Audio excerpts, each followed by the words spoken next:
Part 1. The final chapter mistaken and misunderstood. The final chapter of change. Change rarely announces itself. Sometimes it arrives quietly. Sometimes it comes through loss, isolation, pain, confusion, disappointment, or circumstances you never asked for. And sometimes it arrives through an experience so difficult that you begin questioning everything you once believed about yourself, other people, and the world around you. This is where my story begins.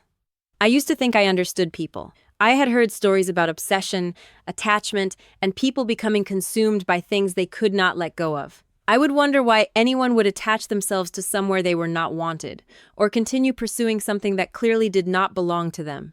It never made sense to me. Why stay where you are not wanted? Why continue knocking on a door that has already been closed? Why become attached to something that brings you nothing but pain? Yet I eventually learned that obsession can take many forms.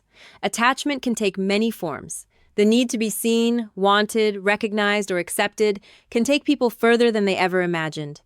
Sometimes people become lost inside what they desperately want. And when a person becomes lost, they can begin believing things that once seemed impossible. Lost in the unseen. There were experiences in my life that I could not easily explain. I interpreted some of them through the spiritual beliefs I had grown up with. I had heard about the unseen from a young age. My faith taught me that there are realities beyond what we can physically see. But knowing something exists as a belief is very different from feeling that belief become part of your everyday reality. I began to question what was happening to me. Was I fighting myself? Was I fighting circumstances? Was I fighting fear? Was I fighting something I could not understand? Or had I simply become lost in an experience that I had no language for? Those questions followed me. The more confused I became, the more I realized how vulnerable a human being can become when they lose their sense of direction. Being lost is real. Being confused is real. But confusion does not have to become your identity. There are things we are not meant to know. There are doors we should not open simply because curiosity tells us to.